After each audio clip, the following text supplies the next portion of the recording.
चलो स्टार्ट करते हैं। पहले वो दोनों क्वेश्चन डिस्कस कर लेते हैं जो क्वेश्चन मैंने होमवर्क दिए थे।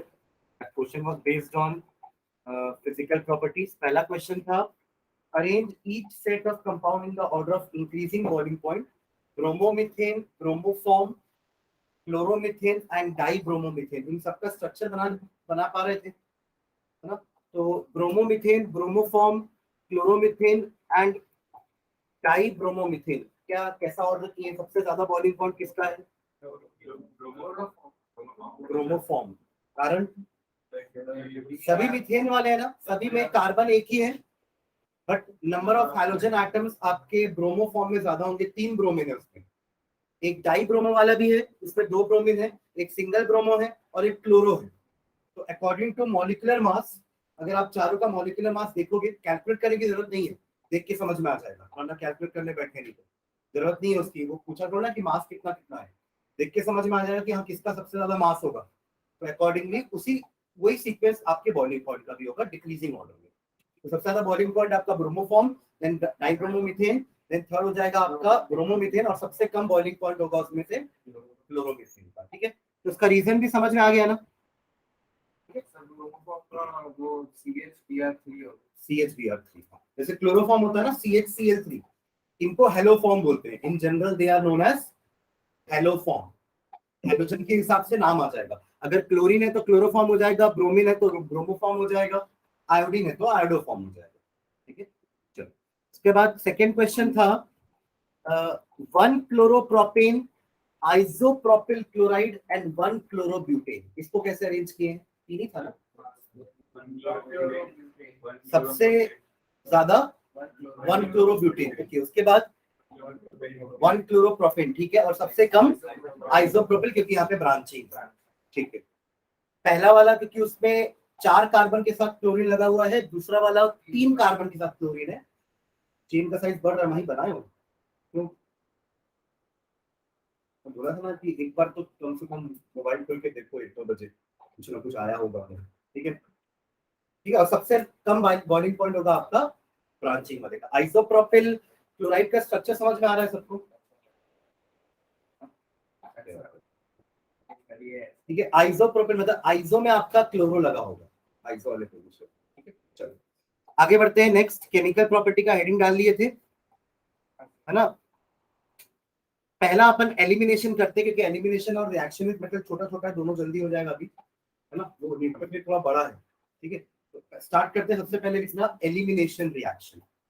हेडिंग डाल लो। फर्स्ट प्रॉपर्टी अपन जो डिस्कस करने वाले केमिकल प्रॉपर्टी है आपका एलिमिनेशन रिएक्शन।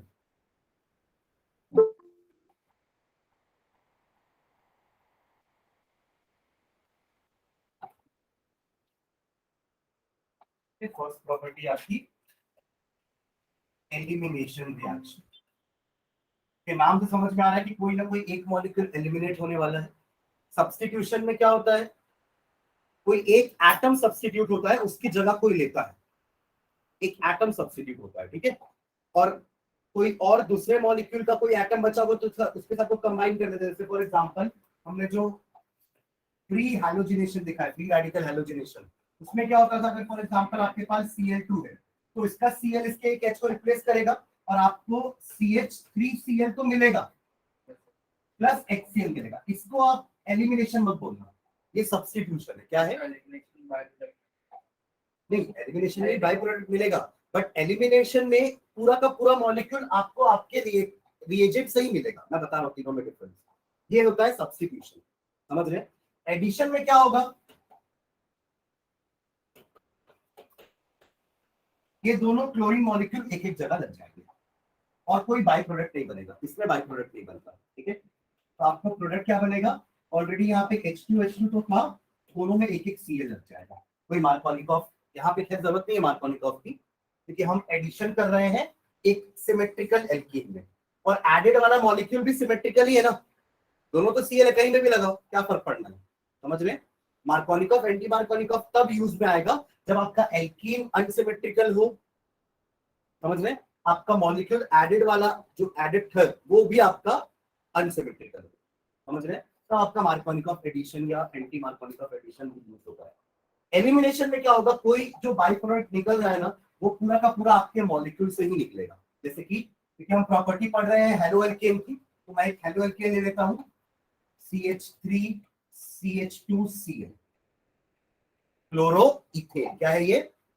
क्लोरो इथेन या ethyl chloride, common name is ethyl chloride, alkyl halide या फिर क्लोरो इथेन हेलो एल्केन, समझ रहे? तो वो भी ऐसे अपने आप नहीं होगा ना, हमें साथ में एल्कोहलिक KOH लेना होता है, ये हेल्प करता है एलिमिनेशन करने में। अब कैसे एलिमिनेट होगा, क्या एलिमिनेट होगा, देखो इधर से क्लोरीन और इधर से एक हाइड्रोजन, समझ रहे? नहीं वैसे कुछ नहीं होगा, एलिमिनेशन होगा। आप OH ले आए तो फिर तो वो तो सब्स्टिट्यूशन की कैटेगरी में आ जाएगा, कुछ चीज इसमें ऐड नहीं होगी, सिर्फ एलिमिनेट होगी। क्या एलिमिनेट हुआ? HCl। क्या एलिमिनेट हुआ? इधर से H और इधर से Cl। इस प्रोसेस को अपन एलिमिनेशन तो बोल रहे हैं, इसका एक और नाम है, इसको अपन कहते हैं डी का मतलब होता है रिमूवल। किसी के भी आगे अगर आपने डी लगा दिया, DE मतलब रिमूवल, DI तो 2 होता है, di, that is di, this is di. जैसे हाइड्रेशन होता है, डिहाइड्रेशन, पानी का रिमूवल, समझ रहे? हाइड्रोजिनेशन यानी कि हाइड्रोजन का एडिशन, डिहाइड्रोजिनेशन हाइड्रोजन का रिमूवल, हेलोजिनेशन हाइड्रोजन का एडिशन, डिहाइड्रोजिनेशन हाइड्रोजन का रिमूवल। वैसे ही यहाँ पे क्या क्या रिमूव हो रहा है? H रिमूव हो रहा है और हाइड्रोजन रिमूव हो रहा है। तो डी हाइड्रो हेलोजिनेशन, समझ रहे हैं वर्ड का मतलब पूरा? डी हाइड्रो हेलोजिनेशन, हाइड्रोजन भी रिमूव हो रहा है और हाइड्रोजन भी रिमूव हो रहा है। Getting what I am saying? इसका एक नाम और है, इसको अपन बीटा एलिमिनेशन भी बोलते हैं। बीटा एलिमिनेशन अब कहां से वर्ड आ गया? ये बीटा का मतलब क्या है, देखो beta carbon, this is beta carbon. जिस भी कार्बन में फंक्शनल ग्रुप लगा होता है ना उसे अपन अल्फा कार्बन बोलते हैं। क्या बोलेंगे अपन उसे? अल्फा। और उसके नेबर्स को हम बीटा बोलते हैं, और उनके सेकंड नेबर्स को हम गामा बोलेंगे, उनके थर्ड नेबर को हम डेल्टा बोलेंगे, एंड सो ऑन। ऐसा चलता है, हालांकि उनकी जरूरत नहीं पड़ती हमें कभी, पर अगर ऐसे नाम देना है तो अपन अल्फा के बाद बीटा गामा डेल्टा ऐसा देते हैं, समझ रहे हैं क्या? तो यहां से हाइड्रोजन रिमूव हुआ है और यहां से हाइड्रोजन, बीटा कार्बन भी इन्वॉल्व हो रहा है इन द एलिमिनेशन प्रोसेस। तभी इसका एक और नाम क्या है? बीटा एलिमिनेशन, समझ रहे हैं? तो one molecule of HCl has been eliminated from our halo alkane। तो इस रिएक्शन को हम डिहाइड्रोहेलोजिनेशन बोलेंगे, और इसकी पहचान ये है अल्कोहलिक केओएच। क्योंकि अभी हमने SN1 SN2 नहीं पढ़ा, न्यूक्लियोफिलिक सब्स्टिट्यूशन, वहां पे अपन अल्कोहलिक केओएच की जगह ना एक्वस केओएच लेते हैं। एक्वस केओएच में क्या और अल्कोहलिक में क्या अंतर है दोनों में? हमने सॉल्वेंट अलग अलग लिया। When I say aqueous KOH, it means solvent is water. Aqueous solution का मतलब यही होता है ना, in which solvent is water. और non aqueous मतलब we are taking solvent other than water. जैसे alcoholic KOH, इसमें solvent आपका water नहीं है। Solvent क्या है? We have taken an alcohol. It can be ethanol. तो कई बार ऐसा भी लिखा रहता है इथेनॉलिक KOH, तो कंफ्यूज नहीं होना, वही चीज है। अल्कोहल का नाम दे दिया है, इथेनॉलिक KOH या अल्कोहलिक KOH, एक ही फॉर्म, ठीक है। और दूसरा एक्वस केओएच। तो आपको यही समझ में आना चाहिए कि मुझे यहाँ पे कौन सा रिएक्शन करना है। अल्कोहलिक लिखा रहेगा तो डिहाइड्रोहेलोजिनेशन होगा, एलिमिनेशन होगा, बीटा एलिमिनेशन होगा। और अगर एक्वस केओएच होगा तो क्या करेंगे अपन? सब्स्टिट्यूशन रिएक्शन करेंगे। तब वो जो तुम बोल रहे हो ना, तब होगा OH ऐड हो जाएगा, समझ रहे हैं? तब Cl बस हटेगा, उसकी जगह OH ऐड हो जाएगा, दैट इज सब्स्टिट्यूशन रिएक्शन। यहाँ पे एलिमिनेशन हुआ, क्लियर है? हेडिंग डाल दी है, इसके बारे में लिखो। When a haloalkane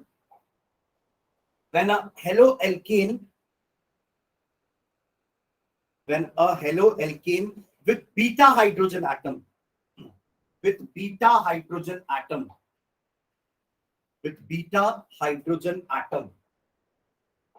मतलब क्लोरोमीथेन ये रिएक्शन नहीं दे पाएगा।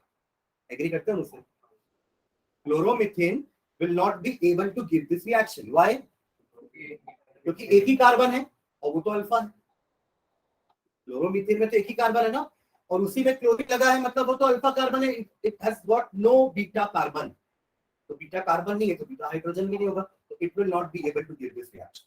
याद रखना इस चीज को, ठीक है। ओके, वैसे भी क्या है ना, इस रिएक्शन के बाद जो प्रोडक्ट बनता है ना वो एल्कीन बनता है। क्या बनेगा? अब ये दोनों का एक एक एटम कम हुआ है ना, इस कार्बन में से हाइड्रोजन हटाए, इस कार्बन में से हाइड्रोजन हटाए, तो दोनों की एक एक बॉन्ड कम हुई कि नहीं हुई? तो टू कंपनसेट दैट वो क्या बना लेते हैं, तीन बॉन्ड के साथ होना रहेंगे।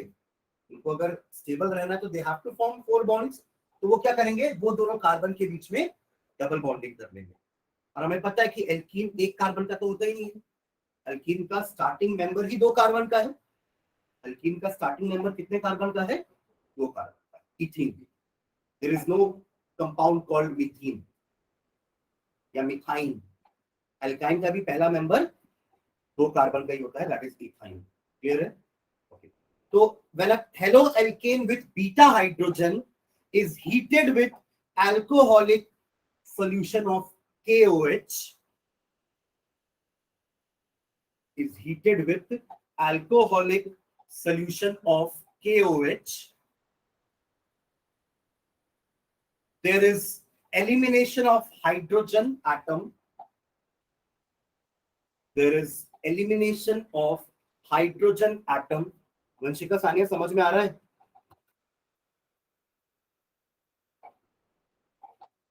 There is elimination of hydrogen atom from beta carbon,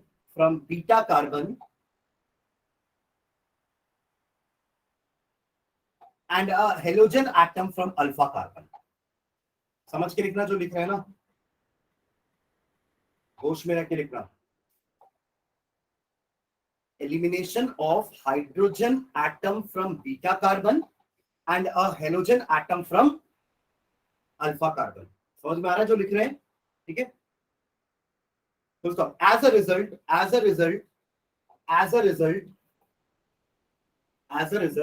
an alkene is formed। as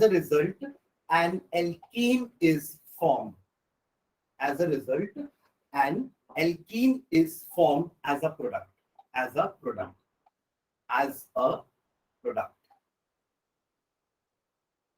अगर वहाँ पे डाइक्लोराइड दिया जाएगा तो फिर क्या दिया रहेगा? अगर किसी में दो क्लोरीन, हाँ तब एक क्लोरो बचेगा। वो भी नहीं नहीं, एक आपका एक क्लोरीन यहाँ से हट गया, एक यहाँ से हाइड्रोजन हट गया, तो एक क्लोरीन रहेगा ना तब, तो वो एल्केनिल वाला क्लोराइड बन जाएगा। हाँ, अगर और करवाना चाह रहे हो मतलब डिहाइड्रो एल्यूमिनेट तो हो सकता है, मतलब अल्कोहलिक क्योच और सप्लाई करोगे, एक और बार हो जाएगा। ठीक है, चलो आगे। Full stop. Since beta hydrogen is involved in elimination, since beta hydrogen is involved in elimination, since beta hydrogen is involved in elimination, it is often called beta elimination। It is often called beta elimination। It is often called beta elimination। It is often called beta elimination। ठीक है, एक general reaction लिखना।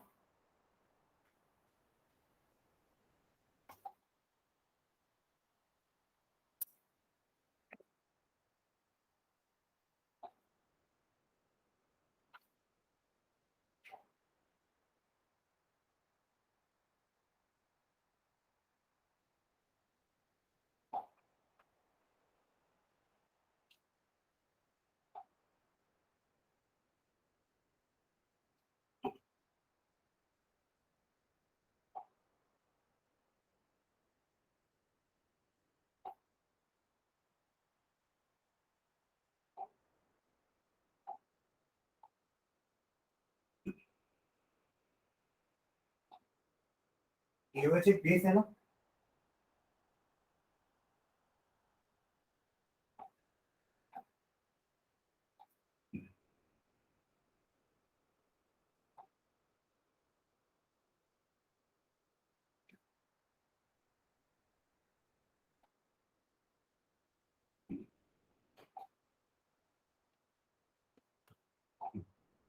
Reaction. Sir तो उसको KOH ही use करेंगे ना। हाँ KOH ही करेंगे। KOH लिख सकते हैं, मैं जनरल बेस के लिए लिया हूँ, है ना। बाकी और भी कोई बेस यूज कर सकते हैं, NaOH भी यूज करा जा सकता है। यहाँ पे नीचे लिखना B का मतलब है बेस और X का आपका हाइड्रोजन है।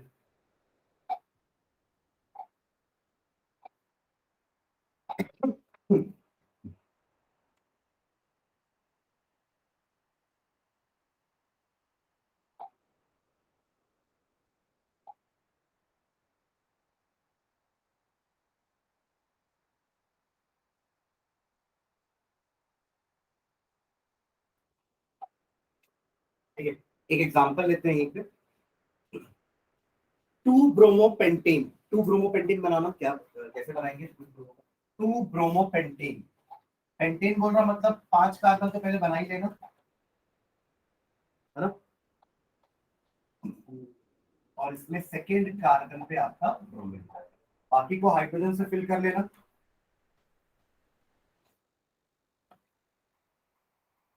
टू ब्रोमोपेंटेन, ठीक है।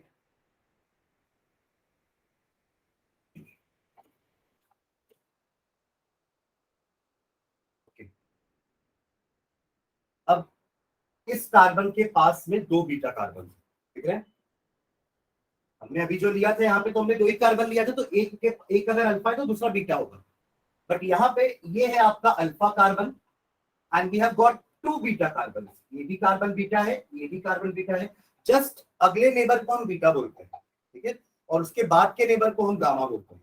तो ये दो, इसके पास 2 बीटा कार्बन है, मतलब 2 प्रोडक्ट बनने की पॉसिबिलिटी है। मतलब क्या क्या बन सकता है? अगर मैं इसका Br और इसका H एलिमिनेट करवाता हूं तो क्या प्रोडक्ट बनेगा? देखना, ये वाला CH3 तो ऐसे ही रहेगा, ये CH2 भी ऐसे ही रहेगा, ये CH2 भी ऐसे ही रहेगा। यहाँ CH डबल बॉन्ड CH2 बन जाएगा। इसका क्या नाम हो जाएगा? What is this? 5.2 5.2 why not 1? Sorry क्या होगा ये? पेंट 1 या 1 पेंटीन होगा ये, पक्का। सिंपल सा नाम है, कॉम्प्लेक्स, ठीक है। या फिर अगर इसमें से मैं हाइड्रोजन रिमूव करूं तो डबल बॉन्ड यहां बनेगी। देखो, जिस अल्फा और बीटा को यूज करोगे ना, उन दोनों कार्बन के बीच में डबल बॉन्ड बननी है। अभी आपने इसको यूज किया, इसका हाइड्रोजन लिया, इसका Br लिया, तो डबल बॉन्ड इन दोनों के बीच में बनी। अब अगर आप हाइड्रोजन इसका लेते हो, बीटा तो ये भी है, इससे क्या गुना किया है, राइट? बीटा तो ये भी है, तो इसका भी हाइड्रोजन ले सकते हैं हम। तब क्या बनने की पॉसिबिलिटी हो जाएगी? ये CH3 ऐसे ही रहेगा, ये CH2 ऐसा रहेगा। अब यहाँ पे आपका डबल बॉन्ड आ जाएगा और यहाँ सिंगल बॉन्ड रहेगा। मतलब इस कार्बन को अपन कुछ नहीं कर रहे हैं, ये CH3 ही है। इधर का एक Br गायब हुआ है, ठीक है, और इधर का आपका एक H गायब हुआ। समझ रहे हैं? अब इसका नाम क्या होगा? Pent 2। Ten two in pent 2E ये हो गया, और ये हो गया आपका पेंट 1E। दोनों ही बनेंगे, बट अगेन जैसे अपन ने मार्कोनिकॉफ में देखा था कि एक मेजर होगा दूसरा माइनर होगा, याद है? हमने फिर वो एक बार उसमें भी देखा था ना कि क्लोरीनेशन करवा रहे थे तो भी एक मेजर था एक माइनर था, ऑर्थो भी बन रहा था, पैरा भी बन रहा था। तो हमने बोला था कि पैरा वाला आपका मेजर प्रोडक्ट होगा, बिकॉज ऑर्थो में स्टेरिक हिंड्रेंस के कारण अनस्टेबिलिटी रहेगी। That is why ortho minor रहता है और पैरा वाला मेजर रहता है। वैसे ही अगर कोई रिएक्शन में 2 टाइप के प्रोडक्ट होने की पॉसिबिलिटी होती है, तो एक मेजर होता है, एक माइनर होता है। अब कौन सा मेजर होगा कौन सा माइनर होगा वो डिपेंड करेगा, एक रूल होता है हमारा, शेक्सपियर रूल, ठीक है। तो पहले उसके बारे में लिखते हैं, फिर आपको ये रिएक्शन लिखना। लिख चुके हो क्या? चलो एक काम करो, पहले फिर ये लिख लो, ये आपका माइनर है और ये मेजर प्रोडक्ट है। पहले रिएक्शन कंप्लीट करो, फिर मैं इसके बारे में नीचे लिखा देता हूँ कि हमने कैसे किया है और ऐसा क्यों हुआ।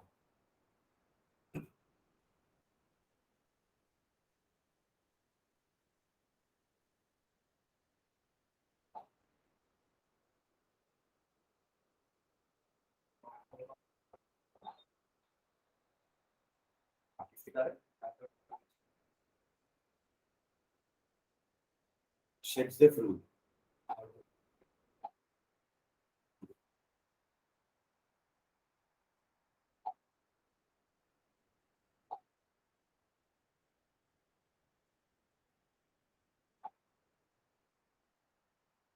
माइनर मेजर भी लिखना ना, अपन नीचे लिखेंगे कि ऐसा क्यों हुआ, ये मेजर क्यों है वो माइनर क्यों है, राइट द रूल ऑल्सो। ठीक है, चलो नीचे लिखना, if there is possibility of formation of, if there is possibility of formation of, if there is possibility of formation of more than one alkene, more than one alkene, more than one alkene due to availability of more than, due to availability of more than, due to availability of more than one beta hydrogen,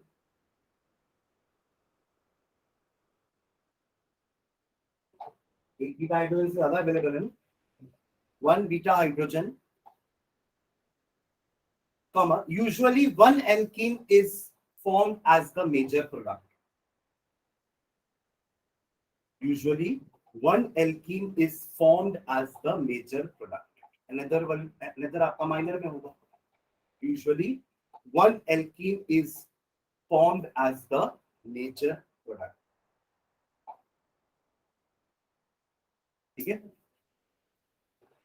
This is decided by, this is decided by, this is decided by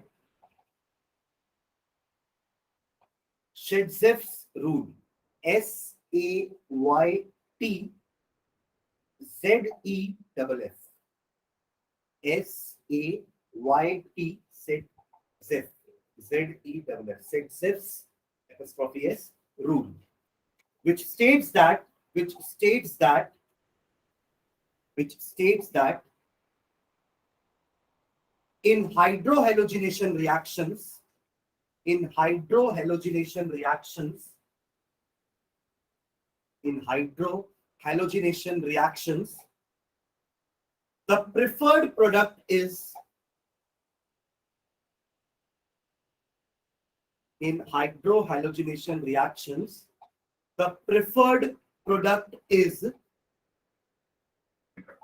that alkene, the preferred या the major product भी लिख सकते हो आप लोग, the preferred or major product is that alkene which has the greater number of, which has the greater number of, which has the greater number of alkyl groups attached to the, which has the greater number of alkyl groups attached to the doubly bonded carbon atoms, doubly bonded carbon atoms, doubly bonded carbon atoms. अब एक बार rule को read करो और इन दोनों को आप check करो कि क्या ये रूल इसमें सेटिस्फाई हो रहा है, और अगर रूल नहीं समझ में आए तो ठीक से बात बताता हूँ। देखो क्या लिखे अपन, शेड्जेफ रूल के अकॉर्डिंग हम उस एल्कीन को प्रेफर करेंगे या वो एल्कीन मेजर प्रोडक्ट होगा जिस एल्कीन में डबली बॉन्डेड कार्बन्स ज्यादा अल्किल ग्रुप से अटैच्ड है। अगर आप पेंटूइन को देखो तो इस कार्बन में एक अल्किल ग्रुप अटैच्ड है और इस कार्बन में भी एक अल्किल ग्रुप अटैच्ड है, इधर इथिल अटैच्ड है और इधर मिथिल अटैच्ड है, राइट। और ऊपर अगर आप देखो ना तो इस कार्बन में तो कोई अल्किल ग्रुप अटैच नहीं है, दोनों हाइड्रोजन, राइट। और इस कार्बन के पास एक ही अल्किल ग्रुप अटैच है, प्रोपिल। समझ रहे हैं क्या? तो एक्चुअली ऐसा बोलते हैं इसको, more substituted alkene are the major product. क्या हो गया? मोर या मोस्ट सब्स्टिट्यूटेड एल्कीन, सब्स्टिट्यूटेड मतलब जिनके पास ब्रांचेस ज्यादा है या अल्किल ग्रुप ज्यादा है। तो इस वाले डबली बॉन्डेड कार्बन एटम्स के पास alkyl group ज्यादा attached है in comparison to this. That is why this will be the major and this will be the minor. ठीक है, क्लियर है? इसलिए पेंटूइन आपका मेजर प्रोडक्ट है, नॉट पेंटवन। पर पेंटवन भी कुछ क्वांटिटी में फॉर्म होगा, ठीक है, ओके। एक एग्जांपल, हाँ बोल सकते हैं, वही चीज है, अल्टीमेटली वही चीज है, ठीक है, कि इसके ज्यादा हाइपर कॉन्जुगेटिव स्ट्रक्चर बनेंगे, उसके नहीं बनेंगे, तो ये ज्यादा स्टेबल होगा, तो ज्यादा फॉर्म, मतलब ज्यादा परसेंटेज में फॉर्म होगा। ठीक है, चलो नेक्स्ट अगला एंड डालना, reaction with metals, reaction with metals, reaction with metals, reaction with metals. कोई एलिमेंट का लगते हैं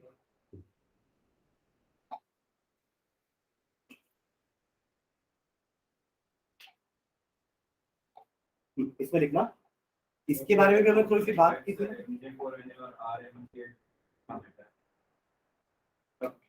क्या बोला एनर्जी?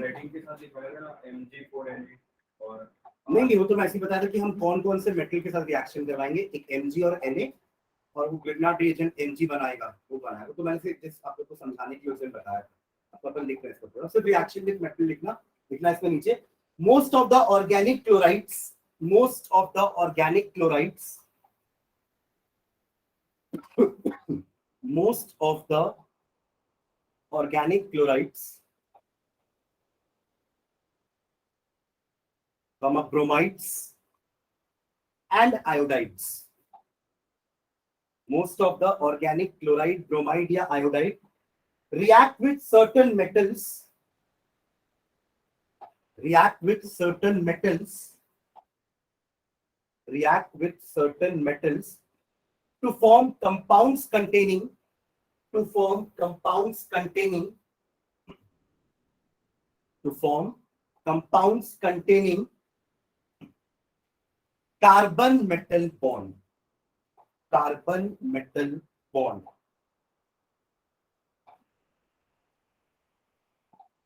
Carbon metal. अभी कार्बन और क्लोरीन के बीच में या कार्बन और हाइड्रोजन के बीच में बॉन्ड थी, उनके बीच में एक मेटल आ जाएगा, तो अब वो बॉन्ड कहलाएगी कार्बन मेटल बॉन्ड, है ना। और इस क्लास ऑफ कंपाउंड्स को हम ऑर्गेनोमेटालिक कंपाउंड्स बोलते हैं। अभी तक तो अपन ऑर्गेनिक कंपाउंड बोल रहे थे, पर अब बीच में एक मेटल भी आ गया है, तो ऑर्गेनोमेटालिक कंपाउंड बोलते हैं, जिसका बेस्ट एग्जांपल आपका ग्रिग्नार्ड रिएजेंट है। ठीक है, तो उसका आगे लिखना, these compounds are called organometallic compounds, organometallic compounds, organometallic compounds. Example लिख लेना, Grignard reagent, Grignard reagent example में Grignard reagent, GRIGNARD, Grignard reagent, bracket में RMgX। इसका एक नाम और बताया था मैंने, अल्किल मैग्नीशियम हालाइड। क्या बोलेंगे इसको अपन? Alkyl magnesium halide. Grignard reagent को हम अल्किल मैग्नीशियम हालाइड बोलते हैं। ठीक है,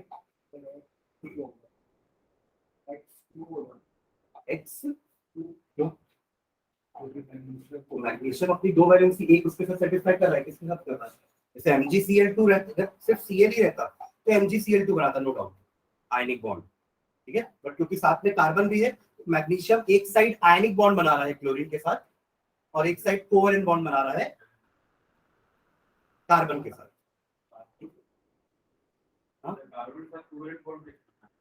कैसे बनाएगा? मतलब कार्बन तो कोवेलेंट भी बनाएगा, कार्बन और क्या बनाएगा? ठीक है, मैग्नीशियम इधर X के साथ आयनिक बना रहा है और इधर कोवेलेंट बना रहा है। मैग्नीशियम और लिथियम ये आयनिक बॉन्ड बहुत कम बनाते हैं, है ना। आप लोग ने एस ब्लॉक पढ़ा होगा अगर, तो उसमें आप लोगों ने पढ़ा होगा कि लिथियम भी इट इज, अब आपने ये तो पढ़ा है ना कि पहले ग्रुप के सारे मेंबर्स बाकियों से अलग बिहेवियर शो करते हैं, इसको अपन एनोमलस बिहेवियर बोलते हैं। जैसे कार्बन अपने ग्रुप का है, 14 ग्रुप में है कार्बन, बट सिर्फ उसी की केमिस्ट्री क्यों है, बाकी भी तो उसके जैसे है ना। समझ रहे मैं क्या बोल रहा हूँ? सिलिकॉन का भी तो इस टाइप का केमिस्ट्री हो सकता था ना, बट ऐसा नहीं होगा, कार्बन हटके है, अपने ग्रुप में कार्बन हटके है। वैसे ही लिथियम भी अपने ग्रुप में थोड़ा सा हटके है, मतलब हटके मतलब कुछ बिहेवियर वो अलग शो करता है बाकियों से। तो ऐसा हर पहले मेंबर के साथ होता है, हर ग्रुप का पहला मेंबर की कुछ प्रॉपर्टी उन बाकी एलिमेंट से अलग होती है, इसको अपन एनोमलस बिहेवियर बोलते हैं। और उसका रीजन है कि वो अपने ग्रुप का सबसे छोटा मेंबर है, सबसे हाईएस्ट इलेक्ट्रोनेगेटिविटी वाला एटम है, और उसके पास डी सबशेल्स भी नहीं होते हैं, उनके पास डी ऑर्बिटल्स एब्सेंट होते हैं। ये तीन रीजन है कि क्यों पहला एलिमेंट बाकियों से अलग बिहेवियर शो करता है। ये पढ़ेंगे अपन जब अपन डीएनए पढ़ेंगे। हाँ, हर एलिमेंट का यही है, मतलब हर ग्रुप के पास ये चीज है, ठीक है। ओके, क्या लिख रहे थे? ओके, तो पहले ग्रिग्नार्ड रिएजेंट को बना लेते हैं, नीचे लिखना। Grignard reagent are prepared by the reaction of Grignard reagent are prepared by the reaction of haloalkanes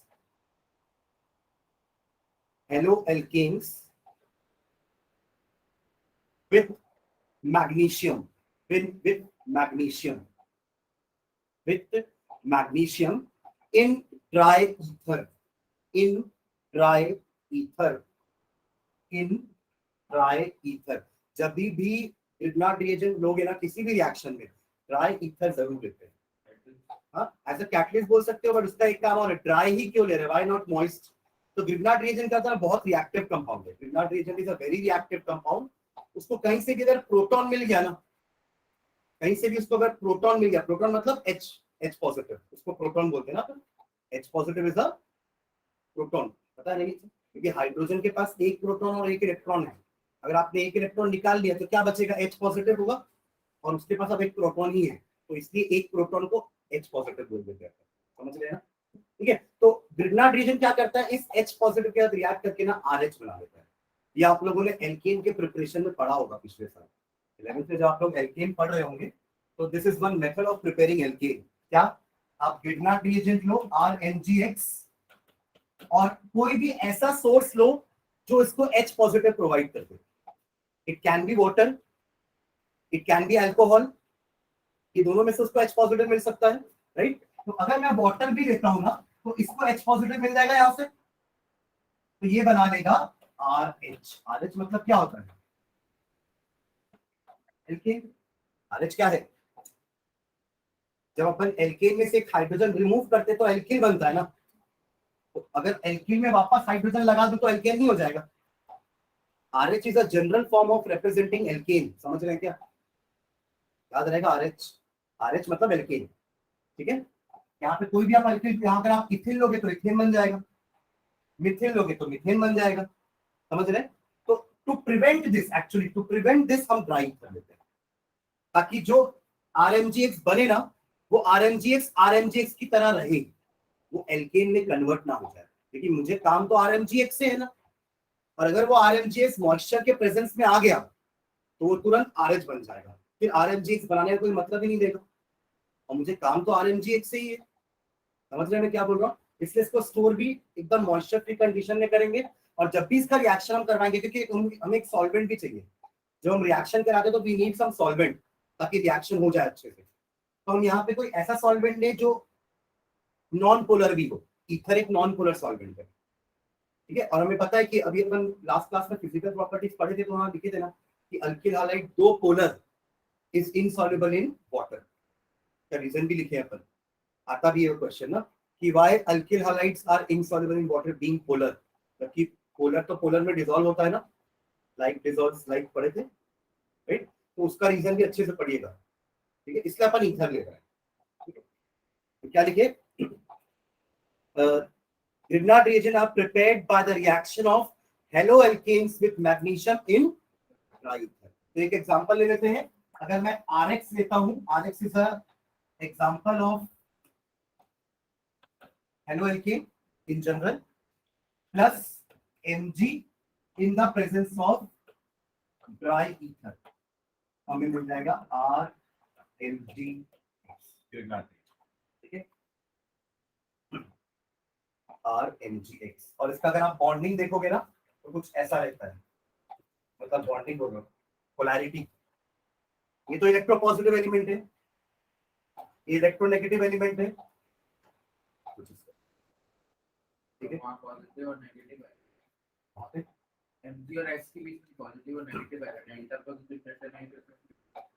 हाँ, पर एक्चुअली क्या ये प्योर आयनिक नहीं है ना, इसके साथ ये कोवेलेंट नहीं बना है, तो अपन डेल्टा से ही रिप्रेजेंट करेंगे सारे चार्जेस, ठीक है। तो RMGX बनाने के बाद नीचे ऐसा लिख लेना, ये वाला polarity of Grignard reagent can be represented as this. Polarity of Grignard reagent can be represented like this.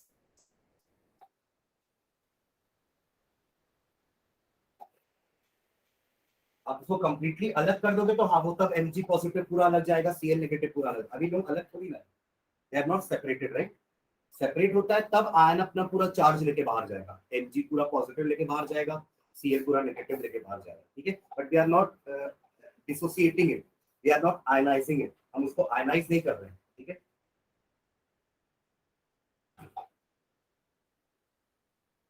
ठीक है, तो आपको ऐसा भी क्वेश्चन आ सकता है कि how you will convert alkyl halide to alkane. ये अपन जब एक्सरसाइज सॉल्व करेंगे ना एनसीईआरटी का, तो एक अलग सा क्वेश्चन है कन्वर्जन्स। जैसे मैंने उस दिन आप लोगों को बताया था ना कि how you will convert benzene into chlorobenzene, sorry aniline, aniline into chlorobenzene, याद है? दो स्टेप में बनाए थे।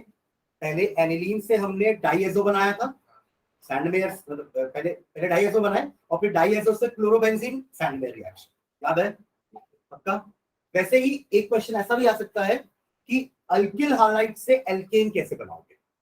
जैसे अल्किल हैलाइड, लेट्स से मेरे पास अल्किल हैलाइड है, क्वेश्चन है मिथिल क्लोराइड टू मीथेन, ये क्वेश्चन है, मान लीजिए देखना मैं बता रहा हूँ, मतलब मिथिल क्लोराइड टू मीथेन। तो पहले क्या करेंगे अपन, इस मिथिल क्लोराइड को पहले हम RMgX में चेंज करेंगे, ग्रिग्नार्ड रिएजेंट बनाएंगे पहले, राइट।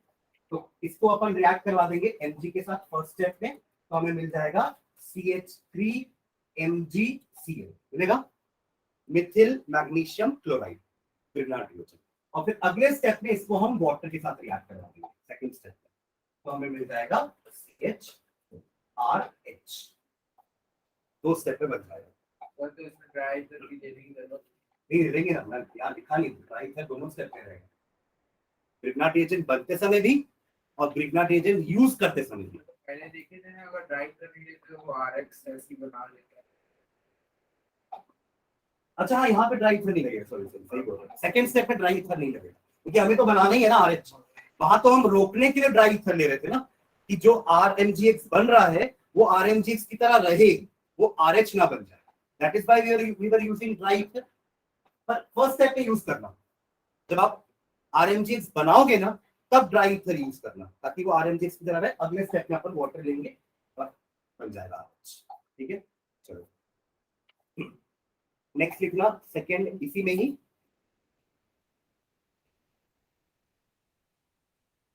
रिएक्शन विद मेटल नहीं ना, सेकेंड इसी के लिखना, Wurtz reaction, Wurtz reaction, WURTZ, ये भी पढ़े हो आप लोग, एल्केन के फॉर्मेशन में पढ़े हैं। Wurtz reaction WURTZ, Wurtz reaction.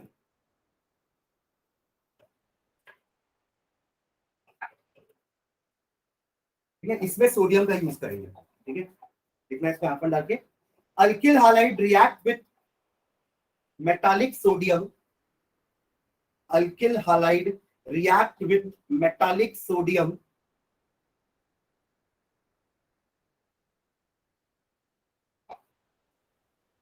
in the presence of dry ether, in the presence of dry ether,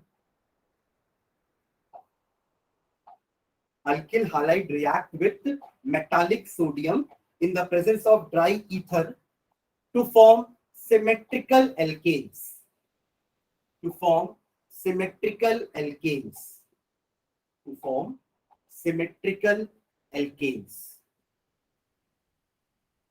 containing double the number of carbon atoms, containing double the number of carbon atoms, containing double the number of carbon atoms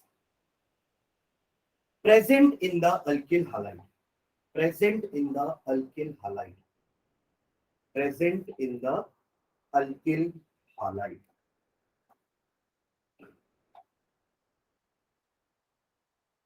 ठीक है, अब यहाँ पे dry ether क्यों use किया, यहाँ तो हम RMgX नहीं ले रहे हैं ना, तब भी हमने ड्राई ईथर लिया है। यहाँ पे ड्राई ईथर लेने का कारण सोडियम है, तो हमको पता है sodium is very reactive metal, उसको आप ऐसे खुला भी रख दोगे तो वो जल जाएगा ना एयर में, तो पानी के प्रेजेंस में भी वो जल जाएगा, वेरी रिएक्टिव। तभी तो उसको अपन केरोसिन में स्टोर करते हैं ना, we do not store sodium in water, we store sodium under kerosene, ताकि एयर भी उसके अंदर ना जाए, रिएक्ट कर पाए। तो to avoid its high reactivity हम ड्राई ईथर यूज कर रहे हैं। और ईथर एज अ सॉल्वेंट हम अल्किल हैलाइड के लिए भी यूज कर रहे हैं। Ether is a non polar solvent, alkyl halide आपका एक पोलर मॉलिक्यूल है but it is soluble in non polar solvent, ठीक है। अब यहाँ पे क्या हो रहा है देखना, रिएक्शन में हम ले रहे हैं RX अल्किल हैलाइड, प्रॉपर्टी पढ़ रहे हैं ना अल्किल हैलाइड, मैंने उस दिन बोला भी था हम जितनी बार प्रॉपर्टी पढ़ेंगे हम लेफ्ट साइड में लिखेंगे अपने RX को। अभी तक हम RX बनाना सीख रहे थे, अब हम RX को यूज करना सीख रहे हैं, ठीक है। RX प्लस मैंने लिया है सोडियम और एक और मॉलिक्यूल ऑफ RX। ऐसे बहुत सारे RX होंगे ना हमारे साथ सॉल्यूशन में।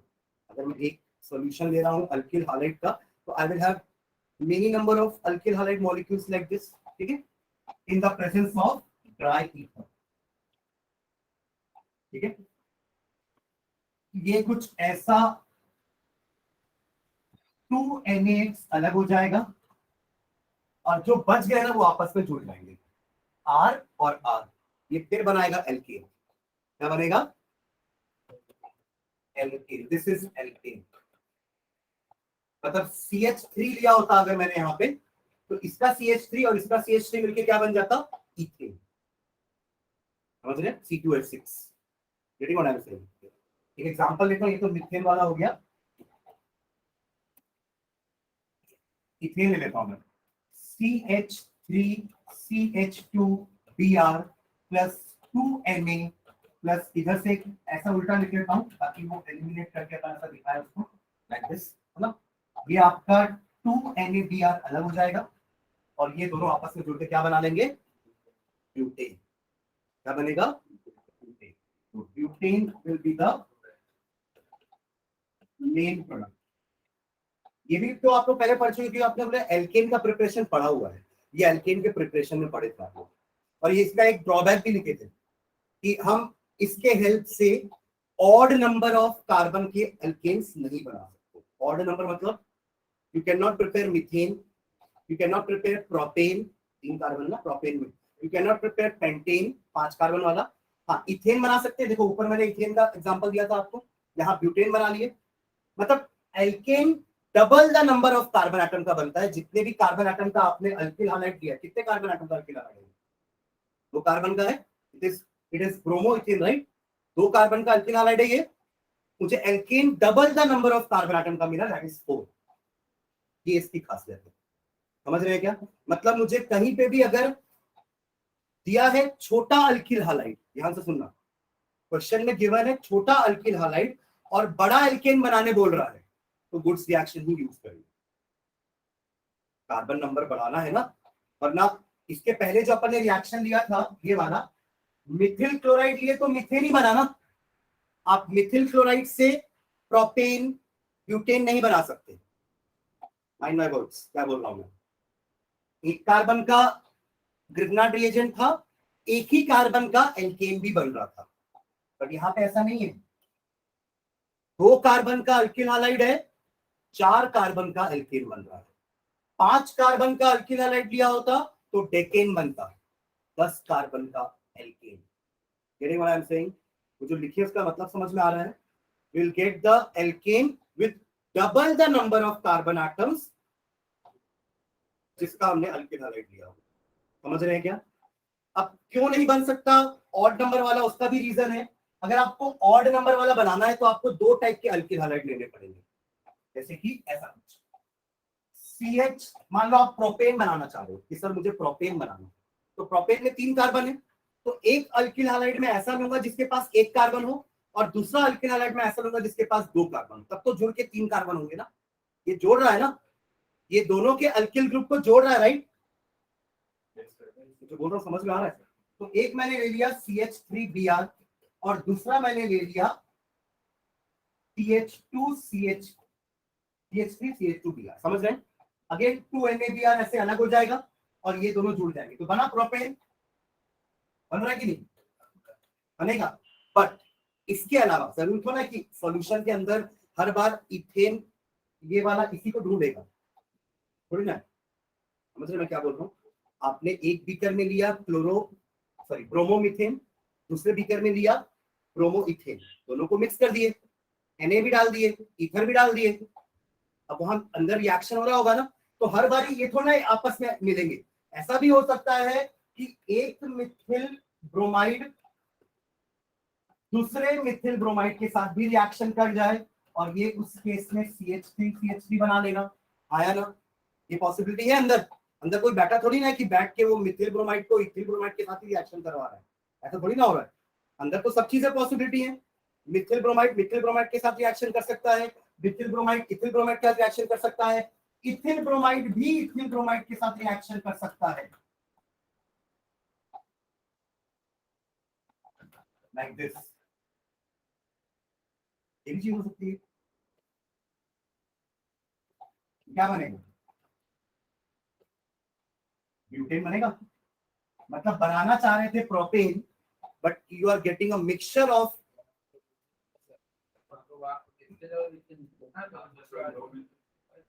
मैं यही तो बता रहा हूँ कि अंदर एक मॉलिक्यूल दूसरे मॉलिक्यूल के साथ रिएक्ट कर रहा है, पर मिथिल को थोड़ा पता है कि मुझे हर बार इथिल के साथ ही रिएक्ट करना है। इथिल बन जाएगा, उसके वापस मिथिल इथिल के साथ भी रिएक्ट कर सकता है, मिथिल मिथिल के साथ भी रिएक्ट कर सकता है, इथिल इथिल के साथ भी रिएक्ट कर सकता है। पर तो नहीं, वो इथिल आया कहाँ से दूसरा? एक ही थोड़ा है, मैंने पूरा एक बीकर डाला है। एक टेस्ट ट्यूब के अंदर अगर इतना भी पूरा भरा हुआ है तो क्या एक ही मॉलिक्यूल होगा उसमें इथिल ब्रोमाइड का? इतने मॉलिक्यूल होंगे जितना अपन बोल भी नहीं सकते वो क्या होंगे। समझ रहे हैं? I am not getting into mole concept now, but अगर मुझे पता है कि अगर इथिल ब्रोमाइड मैंने इसका एटॉमिक नंबर क्या होगा 80, इसका ये दो हो गए आपके 24, 104 और 5, 109 ग्राम भी अगर मैंने लिया तो उसके अंदर एवोगाड्रोस नंबर ऑफ मॉलिक्यूल्स है। समझ रहे हैं? अगर मैंने 109 ग्राम इथिल ब्रोमाइड लिया है अपने रिएक्शन करवाने के लिए तो उसके अंदर इथिल ब्रोमाइड के इतने सारे मॉलिक्यूल्स हैं। मैं तो एक ही मॉलिक्यूल ले रहा हूँ, ठीक है? हो सकता है समझ गया ना क्या बोलना चाह रहा हूं मैं। इस पानी की बोतल में एक ही वाटर का मॉलिक्यूल नहीं होगा, बहुत सारे वाटर मॉलिक्यूल्स हैं। समझ रहे हैं? बस वैसा ही हो रहा है कि मैंने जो दोनों बीकर को मिलाया, एक मिथिल ब्रोमाइड और एक इथिल ब्रोमाइड, तो तीनों पॉसिबिलिटी है। Mithil bromide can go and search for ethyl bromide and उसके साथ रिएक्शन कर सकता है, मिथिल मिथिल के साथ भी रिएक्शन कर सकता है और इथिल इथिल के साथ भी रिएक्शन कर सकता है। अंदर क्या हो रहा है हमारे हाथ में नहीं है, इसको जो दिखा उसके साथ रिएक्शन कर लेगा वो अंदर, राइट? तो तीनों बनेंगे। तो बनाना चाह रहे थे प्रोपेन, बट बना क्या क्या? इथेन भी बन गया, ब्यूटेन भी बन गया। एक कार्बन कम वाला भी बना, एक कार्बन ज्यादा वाला भी बना। अब इन तीनों के बॉइलिंग पॉइंट में डिफरेंस तो है, बट इतना डिफरेंस भी नहीं है, एक एक कार्बन का तो फर्क है। सबसे कम बॉइलिंग पॉइंट इसका होगा, एग्री? जो पढ़ चुके हैं ना। फिर उसके बाद थोड़ा सा ज्यादा बॉइलिंग पॉइंट इसका होगा और थोड़ा सा ज्यादा बॉइलिंग पॉइंट इसका होगा, क्योंकि एक एक कार्बन का ही फर्क है। तो बॉइलिंग पॉइंट में इतना भी फर्क नहीं रहेगा कि आप फ्रैक्शनल डिस्टिलेशन से उसको अलग कर पाओ। फ्रैक्शनल डिस्टिलेशन समझते हैं ना, अपन डिस्टिलेशन भी पढ़े हैं 9th में और फ्रैक्शनल डिस्टिलेशन भी पढ़े हैं। जब बॉइलिंग पॉइंट में 25 डिग्री से ज्यादा डिफरेंस है तो हम डिस्टिलेशन यूज करते हैं, और 25 डिग्री से कम डिफरेंस है तो हम फ्रैक्शनल डिस्टिलेशन यूज करते हैं। बट यहाँ पे 2-3 डिग्री का ही फर्क होगा बॉइलिंग पॉइंट में। आप फ्रैक्शनल डिस्टिलेशन करना भी चाहोगे ना तो दोनों के वेपर्स मिक्स हो जाएंगे, फिर से कोई मतलब नहीं देगा करने का। समझ रहे हैं? That is why we are not using Wurtz reaction to prepare alkane containing odd number of carbons. समझ गए? पक्का? क्योंकि ऑड नंबर बनाने के लिए मैं एक ही टाइप के अल्किल हैलाइड से नहीं बना सकता। अगर मैं सोचूं मिथिल ब्रोमाइड से ही ऑड नंबर बनाऊं, कैसे बनेगा? मिथिल मिथिल के साथ रिएक्ट करके दो ही कार्बन वाला एल्केन बनाएगा ना, मतलब इथेन ही बनेगा। तो I have to take 2 different alkyl halides, तभी मैं ऑड नंबर का बना सकता हूं। वो भी 2 डिफरेंट, मतलब एक के पास ऑड नंबर के कार्बन होने चाहिए, एक के पास इवन नंबर के कार्बन, तभी तो दोनों ऐड होके ऑड नंबर कार्बन देंगे ना। दो इवन नंबर को ऐड करोगे तो इवन ही मिलेगा। You have to add even plus odd, तब आपको ऑड मिलेगा, राइट? समझ रहे मैं क्या बोल रहा हूँ? यहाँ वही चीज हुई है, ये 1 कार्बन वाला ये 2 कार्बन वाला मिलके 3 कार्बन वाला बनाए, क्योंकि 1 और 1 तो 2 ही बनाएगा और 2 और 2 तो 4 ही बनाएगा। क्लियर है? बहुत सारे मॉलिक्यूल्स है। तो जैसे इथिल और मिथिल से इथिल बन गया, फिर वो इथिल मिथिल से रिएक्ट करके नहीं बन जाएगा? क्या मैं समझा नहीं। सर मिथिल मिथिल से रिएक्ट करके प्रोपेन बना लिया, ओके। फिर और क्या बोल रहा है? मैं बोल रहा हूँ नहीं जैसे इथिल और मिथिल लिए हैं, सेम लिए हैं, ठीक है, ठीक है, तो उससे इथिल बन गया। इथिल नहीं बना, इथेन बना। हाँ सर, इथेन बन गया, तो वो इथेन वापस रिएक्ट कर जाएगा। नहीं, फिर ये कंपाउंड आपका स्टेबल हो चुका है ना, ये नहीं करेगा कुछ भी। इसके रिएक्शंस फिर अलग होंगे। एल्केन का अलग सेट ऑफ रिएक्शंस होता है ना, वो अल्किल हाइलाइट जैसे रिएक्ट थोड़ा करेगा, वो थोड़ा एल्डिहाइड के साथ मिलके और हायर अल्केन्स बनाएगा, नहीं समझिए आप क्या बोल रहे हैं सर, इथेन इथेन मिलके ब्यूटेन क्यों नहीं बनाएगा, ऐसा कुछ नहीं, वो सिर्फ अल्केन हाइलाइट की प्रॉपर्टी है गुड्स रिएक्शन, एल्केन की प्रॉपर्टी थोड़ी ना है गुड्स रिएक्शन, ठीक है, समझ में आ रहा है। रिएक्शन लिखियो कुछ एग्जांपल, ओके तो एक एग्जांपल लिख लो, ऊपर वाले लिख लो, या सॉरी ये वाला भी लिख सकते हैं, पहले ये लिखो जनरल रिएक्शन आर के साथ वाला, और फिर ये एग्जांपल करके लिखना, ठीक है, ऊपर वाला जनरल रिएक्शन है, नीचे वाला एग्जांपल है।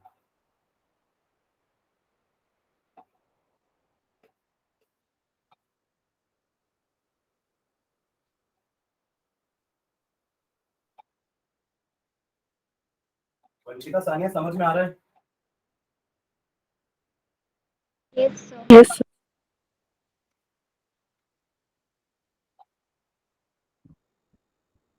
11th में ऐसा क्वेश्चन आने की पॉसिबिलिटी रहती थी कि why Woods reaction is not preferred for preparing alkane with odd number of carbon, अब नहीं आएगा ये क्वेश्चन, ठीक है।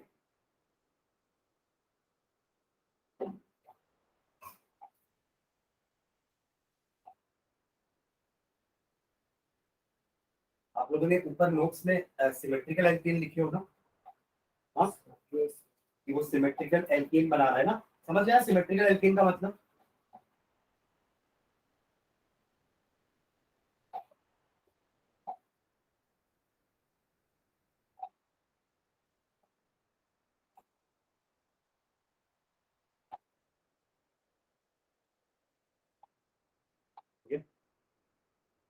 नोट करके ना कुछ पॉइंट्स लिखना, मैं इन दोनों रिएक्शंस के बारे में कुछ कुछ चीजें और लिखवा रहा हूँ जो अभी अपन ने पढ़ा है। कौन कौन से दो रिएक्शन पढ़े अपन आज, एलिमिनेशन एंड वुड्स, है ना, तो एक कुछ कुछ पॉइंट्स लिखना, एलिमिनेशन के बारे में भी दिखा रहा हूँ उसमें, हाँ एमजी का पढ़ लिए और एनए का, ठीक है, चलो कुछ पॉइंट्स लिखना, मैं एलिमिनेशन के भी कुछ पॉइंट्स लिखवा रहा हूँ और वुड्स के भी कुछ पॉइंट लिखेंगे। लिखना first point, the ease of dehydrohalogenation, note करके first point, the ease of dehydrohalogenation, the ease of dehydrohalogenation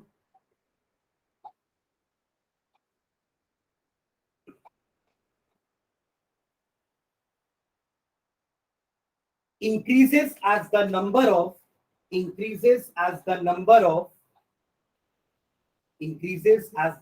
of beta hydrogen increases. The ease of dehydrogenation,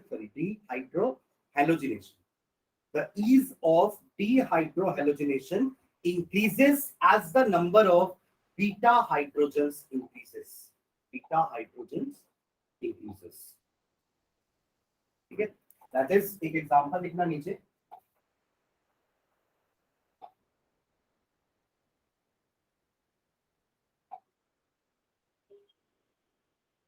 इसका क्या मतलब है, एक कार्बन है उसके साथ Cl लगा, दिस इज अल्फा कार्बन, और इसके साथ तीनों इसी में लगे हुए, राइट, टर्शियरी हालाइड है ये, क्या है ये, एक 3 डिग्री या टर्शियरी हालाइड है, राइट। अब इसके पास कितने बीटा हाइड्रोजन है, 3 इधर 3 इधर और 3 इधर, वही 9 हाइपर कॉन्जुगेटेड स्ट्रक्चर, समझ रहे हैं। तो जितना ज्यादा नंबर ऑफ बीटा हाइड्रोजन होगा ना, उतना आसान होगा डीहाइड्रोहैलोजिनेशन होना। मतलब आपको 3 कंपाउंड दे देगा, एक ये दिया, एक और लिखना इसमें ही, इसके में ऐसा डाल देना, सबसे ज्यादा ईज इसमें होगा, है ना। अब इसमें एक एक मैं वो कम करते जा रहा हूँ, क्या, methyl group secondary, like this, और सबसे कम प्राइमरी वाला CH3 CH2 CH। तीनों में डिफरेंस समझ में। अगर आपको बोला ये तीनों ही डीहाइड्रोहैलोजिनेशन शो कर रहे हैं, करेंगे, तीनों करेंगे, क्योंकि तीनों के पास बीटा हाइड्रोजन है ना, तीनों के पास बीटा हाइड्रोजन है, राइट, तो तीनों ही डीहाइड्रोहैलोजिनेशन करेंगे, बट सबसे आसानी से किसमें होगा, तो ये और होगा 3 degree. Greater the number of beta hydrogens, greater will be the ease मतलब आसानी। क्लियर है ये पॉइंट, है ना। इसी में एक पॉइंट और लिखना, ये फर्स्ट पॉइंट हुआ आपके नोट का, इसी में सेकंड पॉइंट लिखना, वो लिख दिए थे ना पीछे, नोट का नाम बना दिया, एक और पॉइंट लिखना इसी में ही, द ईज ऑफ डिहाइड्रोजनेशन हाँ second point, the ease of dehydrogenation, हाँ sorry sir, dehydrohallucination, the ease of dehydrohallucination for the same alkyl group having different halogens. इसमें भी तो हो सकता है ना क्वेश्चन, अल्किल ग्रुप सबका सेम है बट हैलोजन अलग अलग है. For the same alkyl group having different halogens, having different halogens, ये आप लोग बताना मुझे. आयोडीन का सकता है मतलब RI, RBr, RCl, RF. समझ रहे हैं क्या? सभी के पास अल्किल हाइड्स है. अब चारों के पास अल्किल हाइड है बट एक के पास ये है, दूसरे के पास ये है, तीसरे के पास ये है, चौथे के पास ये है. आप चारों ही डिहाइड्रोहैलोजिनेशन कराना चाह रहे हैं, पर सबसे पहले किसका होगा? जिसके पास ये होगा. क्लियर है? ईज ऑफ ये बेस्ट लीविंग ग्रुप है चारों में. Iodine is the best leaving group. उसका कारण है उसका large size. Large size corresponds to greater bond length, greater bond length corresponds to weak bond, और वीक बॉन्ड है तो आसानी से टूट जाएगी. क्लियर है? सब रिलेटेड एक दूसरे. अपन पढ़े थे ना ये चीज, nature of C bond X में मैंने आप लोग को बताया था ये चीज, राइट? बॉन्ड लेंथ जितनी ज्यादा बड़ी, बॉन्ड स्ट्रेंथ उतनी कम, और एंथैल्पी भी उतनी कम हो जाएगी. एंथैल्पी मतलब the energy required to break that bond. अगर वो वीक बॉन्ड है तो आसानी से टूट जाएगी, तो एंथैल्पी भी कम होगी. ठीक है, ओके. एक और पॉइंट लिखना.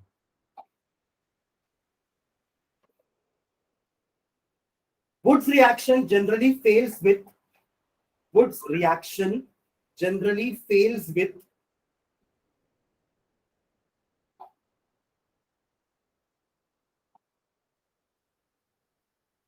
Wood's reaction generally fails with tertiary alkyl halide. Tertiary alkyl halide. Tertiary alkyl halide.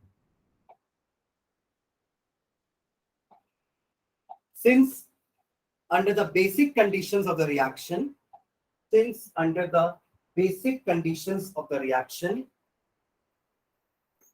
since under the basic conditions of the reaction, they prefer to undergo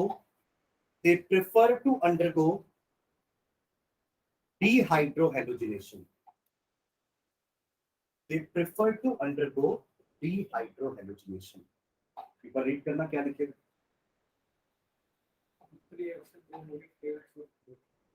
tertiary alkyl halide लेके अगर आप Wurtz reaction करना चाहोगे ना तो generally वो fail हो जाएगा, because tertiary alkyl halide alkenes पहले बना लेंगे. इससे एल्कीन ही बन रहा था ना, डिहाइड्रोहैलोजिनेशन से क्या बन रहा था? एल्कीन. तो ये एल्कीन बना देगा, एल्कीन नहीं बना पाएगा. ठीक है, तो जनरली हमको जब भी वुड्स रिएक्शन करना होगा तो या तो हम प्राइमरी अल्किल हालाइड लेंगे या सेकेंडरी अल्किल हालाइड लेंगे, 2 डिग्री या 1 डिग्री. ठीक है, एक पॉइंट और वुड्स रिएक्शन के बारे में ही. Wood's reaction is not a good method for the preparation of Wood's reaction is not a good method for the preparation of unsymmetrical alkane. Unsymmetrical alkane. Wood's reaction is not a good method of preparing unsymmetrical alkane. Unsymmetrical alkane. That is the alkane containing odd number of carbon atoms. Unsymmetrical alkane का मतलब लिख रहे हैं अपन. That is the alkane containing odd number of carbon atoms. Odd number of carbon atoms.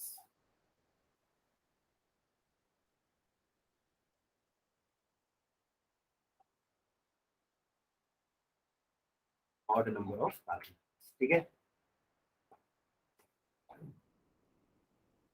इसमें डालो nucleophilic substitution reaction. Third.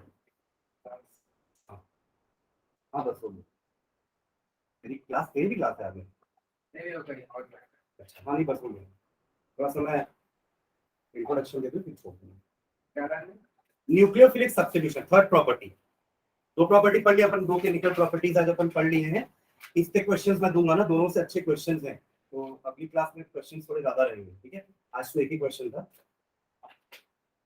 ठीक है, nucleophilic substitution reaction. अब यहाँ पे क्या होगा, अपन यहाँ पे दो मैकेनिज्म पढ़ने वाले, मैंने लास्ट क्लास में बताया था SN1 एंड SN2, ठीक है। इसका फुल फॉर्म था nucleophilic substitution bimolecular, 2 stands for bimolecular and 1 stands for unimolecular, monomolecular, ठीक है। तो यहाँ पे क्या होगा, अब आपका ये जो RX है, this RX will react with a nucleophile, nucleophile क्या होगा, a negative charge compound, sorry atom, negative होगा ना, नेगेटिव न्यूक्लियोफाइल, न्यूक्लियस लगा तो नेगेटिव चार्ज, ठीक है। या फिर ऐसा कोई कंपाउंड जिसके पास लोन पेयर हो, मॉलिक्यूल होगा तो लोन पेयर होना चाहिए, तब वो न्यूक्लियोफाइल की तरह बिहेव करेगा, या फिर कोई नेगेटिवली चार्ज्ड स्पीशीज होना चाहिए, that will behave like a nucleophile. जैसे for example OH negative is a nucleophile. ये कहां से आ सकता है OH negative? We can get OH negative from KOH, याद है एक्वस KOH मैंने बोला था, एल्कोहलिक नहीं, एल्कोहलिक ले लोगे तो डिहाइड्रोहाइड्रोजनेशन हो जाएगा, एक्वस KOH लोगे तब आपका OH निकलेगा और आपके RX को रिप्लेस करेगा, तो आपको यहां से क्या मिलेगा, ROH, न्यूक्लियोफिलिक सब्स्टिट्यूशन। अब ये अकेला न्यूक्लियोफाइल नहीं है, there are many nucleophiles. CN negative सुने कभी, साइनाइड बोलते हैं, है ना, ये भी आपका एक न्यूक्लियोफाइल है, नेगेटिव चार्ज, राइट, होगा ये, है ना। ऐसे बहुत सारे न्यूक्लियोफाइल्स हैं, है ना, जिनके एडिशन से हमें ये क्या बना भी, NO2 भी है, ठीक है। नाइट्रोएल्कीन बनाएगा, ये क्या बनाएगा, नाइट्रोएल्कीन। और एक और चीज है, इस ये दोनों आपके, इनको अपन एम्बीडेंट न्यूक्लियोफाइल बोलते हैं। एम्बी मतलब क्या होता है, 2, तो एम्फीबियंस पढ़े ना, एम्फीबियंस क्या होते हैं, which can live on land as well as in water, right, तो वहां पे एम्फी मतलब 2 था, वैसे यहाँ पे एम्बीडेंट है, डेंट मतलब दांत होते हैं, राइट, ये दोनों तरफ से चबा सकते हैं। कार्बन और नाइट्रोजन, हाँ, कार्बन भी आपका एक तरह का न्यूक्लियोफिलिक सेंटर की तरह बिहेव कर सकता है, और नाइट्रोजन भी न्यूक्लियोफिलिक सेंटर की तरह बिहेव कर सकता है। अगर it can connect like this also, RCN, and it can connect like this also, RNC, दोनों अलग अलग चीजें हैं। This is cyanide, this is isocyanide, नहीं, दोनों के पास इनका जो रेजोनेंस स्ट्रक्चर बनेगा ना, उस केस में एक बार कार्बन के पास भी नेगेटिव चार्ज रह सकता है और एक बार नाइट्रोजन के पास भी नेगेटिव, तो इनके बीच में एक्चुअली ट्रिपल बॉन्ड है, कार्बन और नाइट्रोजन के बीच में क्या है, ट्रिपल बॉन्ड है। दैट ट्रिपल बॉन्ड में से एक बॉन्ड जंप करके नाइट्रोजन के पास भी जा सकती है, तो nitrogen will get a negative charge, उस समय नाइट्रोजन के साथ अटैच होगा वो, तब बनेगा आइसोसाइनाइड, और अगर कार्बन के साथ अटैच हुआ तो साइनाइड। तो इनको कहते हैं एम्बीडेंट न्यूक्लियोफाइल्स। इसमें भी वही चीज है, अगर O से अटैच हुआ तो बनेगा नाइट्राइड, और अगर N से अटैच हुआ तो बनेगा नाइट्रो, दोनों अलग अलग कंपाउंड्स, ठीक है। तो न्यूक्लियोफाइल्स एडिशन सब्स्टिट्यूशन करेंगे अपन SN1 SN2 से, तो SN1 SN2 क्या होता है अपन नेक्स्ट क्लास में पढ़ते हैं कि क्यों अपन एक को SN1 बोल रहे हैं दूसरे को SN2 बोल रहे हैं, ठीक है। Thank you. Thank you, sir. मैं क्वेश्चन देता हूँ, ठीक है।